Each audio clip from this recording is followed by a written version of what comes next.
none equal to him or superior to him in wisdom. This was what the Lord declared. About this it was said. In former days, in former births eager to know, a questioner he waited on the ascetic ones, keen to learn the truth, he would heed their words about life's goal. The fruit of this, when born again as man, his skin was soft and tender. Assembled augurs thus declared, subtle meanings he'll discern. If he does not leave the world, he'll be a will revolving king wise to know all subtleties equaled or surpassed by none. But should he choose to leave the world on renunciation set, highest wisdom will be his, enlightenment supreme and vast. Monks, in whatever former life, the Tathágata lived without anger, perfectly unruffled, and even after many words had been uttered was not abusive, or agitated, or wrathful, or aggressive, displaying neither anger nor hatred nor resentment, but was in the habit of giving away fine, soft rugs, cloaks, fine linen, cotton, silk, and woolen stuffs.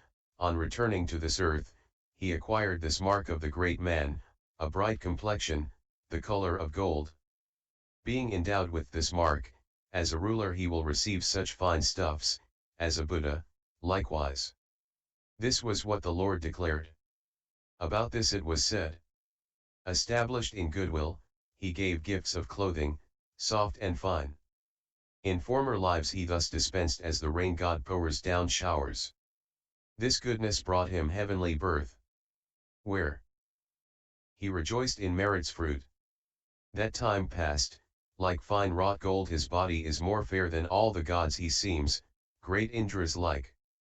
If he lives the household life, he'll regulate this wicked world, and, for what he'd done, receive clothes of finest quality, rugs and coverlets of the best.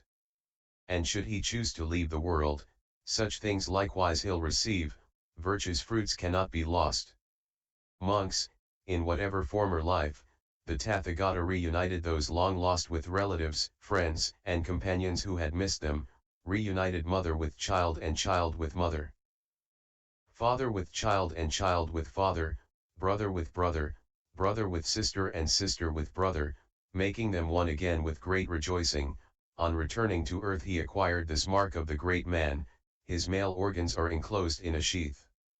Being endowed with this mark, as a ruler he will have numerous sons, more than 1,000 sons, powerfully built heroes, crushers of the enemy host. As a Buddha, likewise. This was what the Lord declared. About this it was said. In former days, in former births long lost friends and relatives companions too, he brought together thus uniting them in joy. This good deed brought heavenly birth bliss and joy were his reward.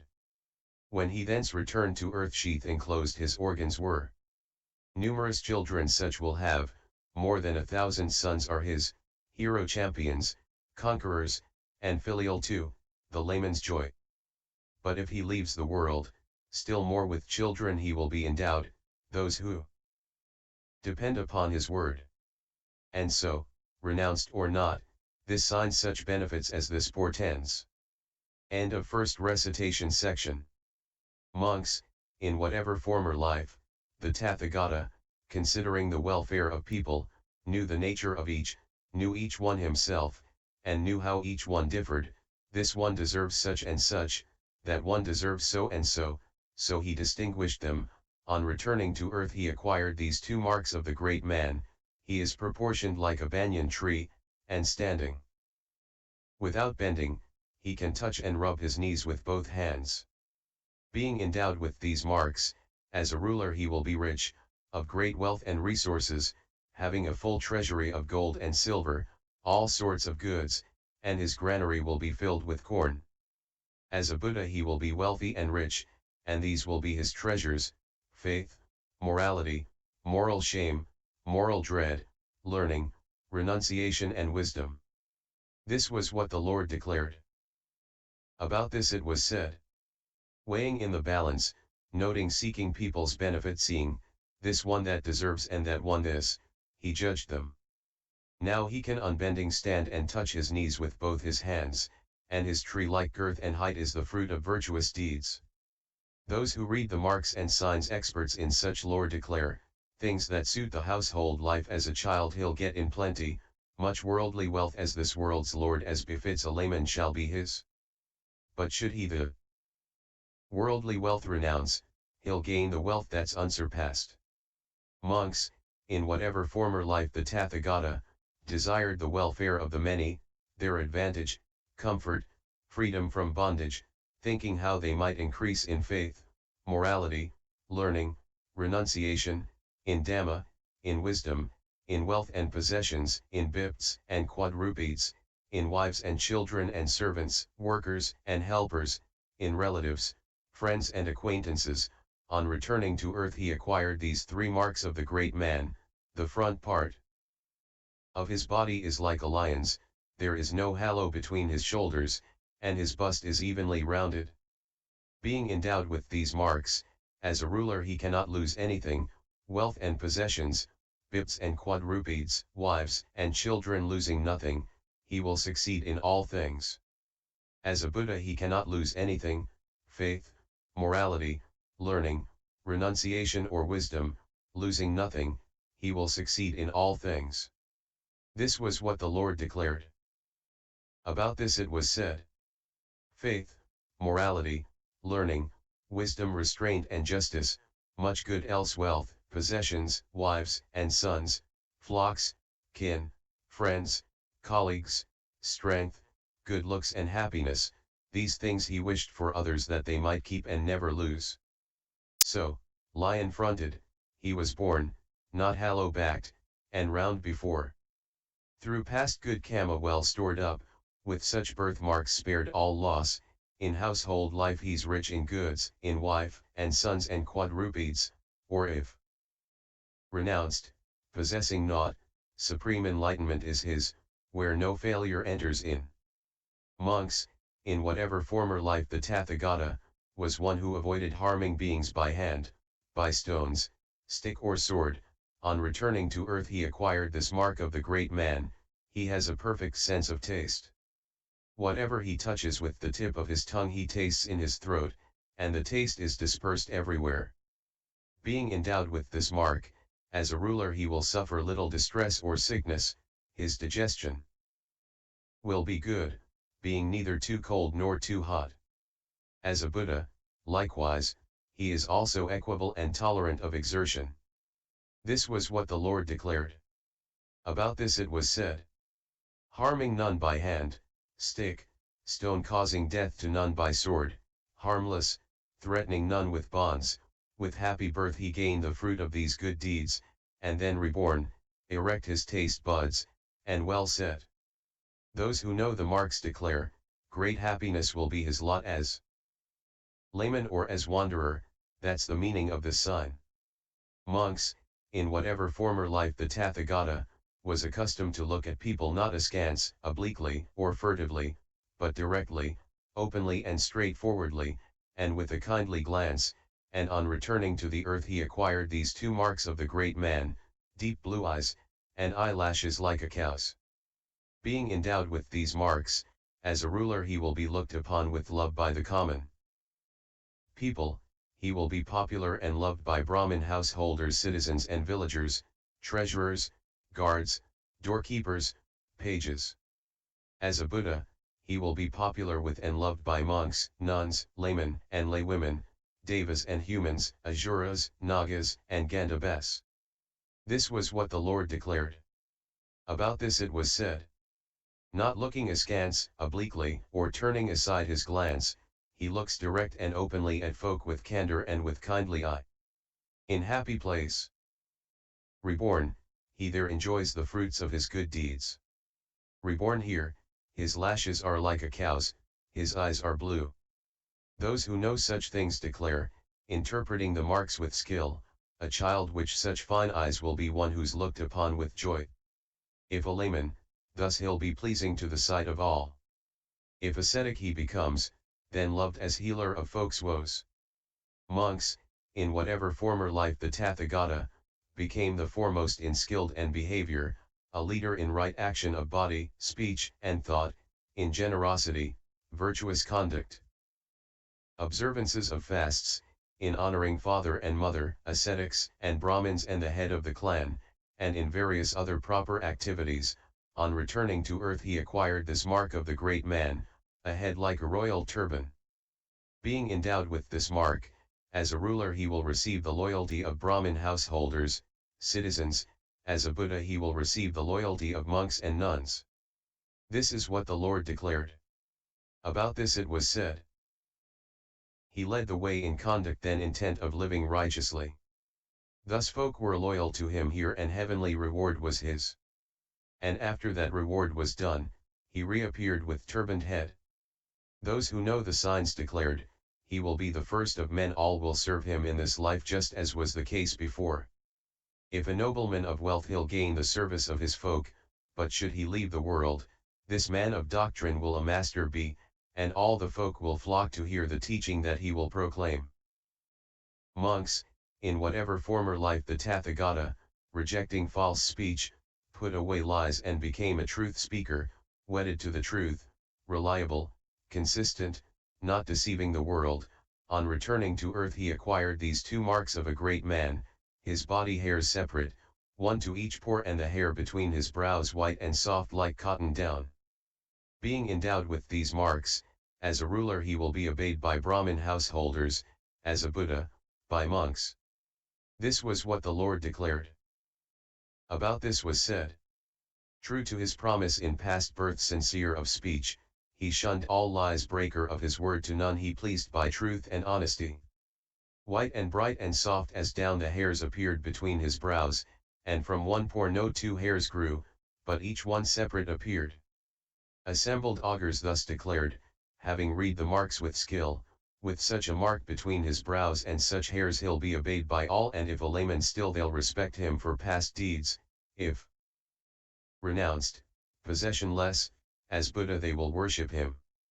Monks, in whatever former life the Tathágata, rejecting slander, abstained from it, not repeating there what he had heard here to the detriment of these, or repeating what he had heard there to be detriment to those, thus he was a reconciler of those at variance and an encourager of those at one, rejoicing in peace, loving it, delighting in it, one who spoke up for peace, abandoning false speech.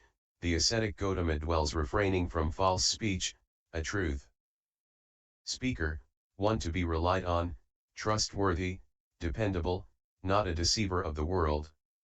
Abandoning malicious speech, he does not repeat there what he has heard here to the detriment of these, or repeat here what he has heard there to the detriment of those. Thus he is a reconciler of those at variance and an encourager of those at one, rejoicing in peace, loving it, delighting in it, one who speaks up for peace. Abandoning harsh speech, he refrains from it.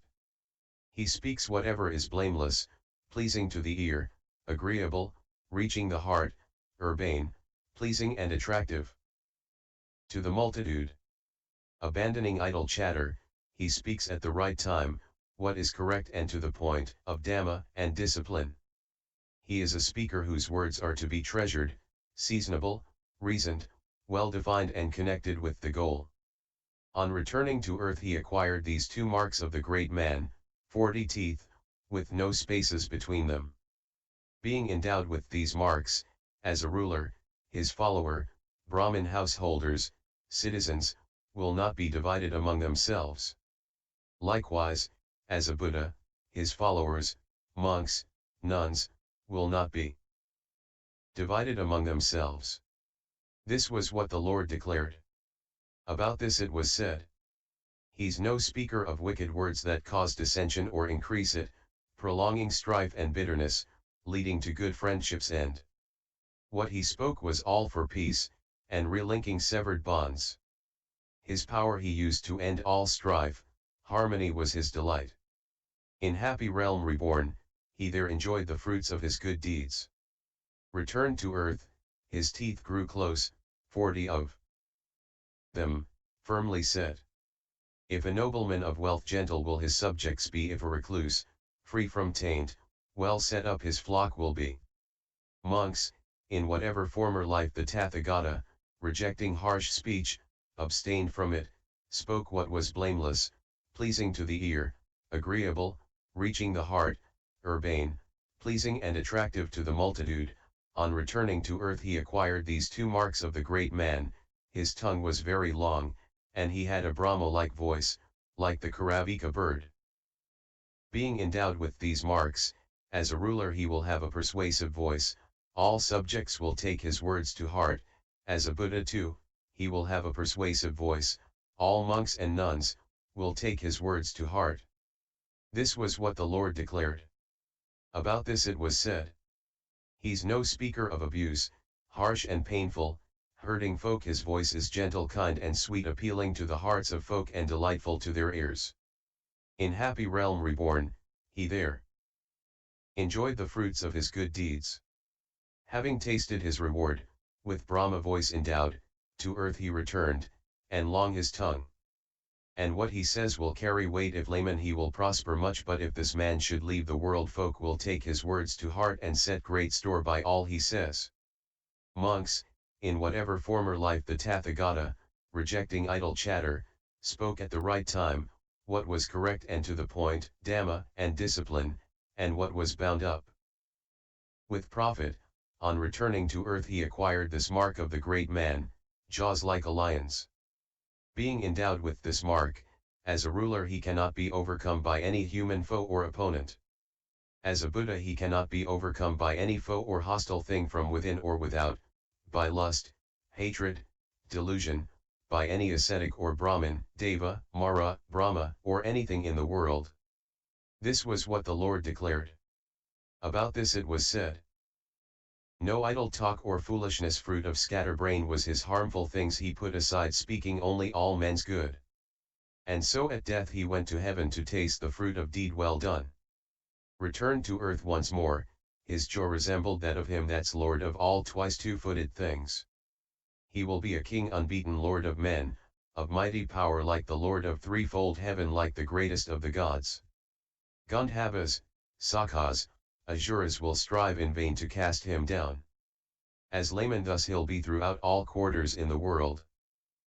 Monks, in whatever former life the Tathágata, rejecting wrong livelihood, lived by right livelihood, refraining from cheating with false weights and measures, from bribery and corruption, deception and insincerity, from wounding, killing, imprisoning, highway robbery, and taking goods by force. On returning to earth he acquired these two marks of the great man, even teeth and very bright canine teeth. Being endowed with these marks, if he keeps to the household life he will be a wheel-turning monarch. His followers will be pure, as a Buddha. His followers, monks, nuns, will be pure. This is what the Lord declared. About this it was said, wrongful living he gave up and took a pure and righteous course. Harmful things he cast aside, working only for folks' good. Heaven brings him sweet reward for deeds he's done that earn the praise of those who are wise and skilled. He shares in all delights and joys, like the Lord of threefold heaven. Falling thence to human state as residue of virtue's fruit, he gains evenness of teeth, purity and brightness. Two assembled augurs thus declared, he'll be the wisest of mankind, and pure his followers will be, whose even teeth like birds' plumes shine. As king his pure retainers will bow to his, their lord's command. Not oppressed by force, they will strive for general will and joy. But if he dwells a wanderer, free from evil, all lust quenched, drawing back the veil, with pain and weariness gone, he'll see this world and the next, and there lay folk and renounced who flock to cast aside, as he taught, those impure, evil things he blames. Thus his followers are pure. For he drives out from their hearts evil and corrupting states. https://tptaka.fandom.com/wiki/lakkina_sutta. NDN 030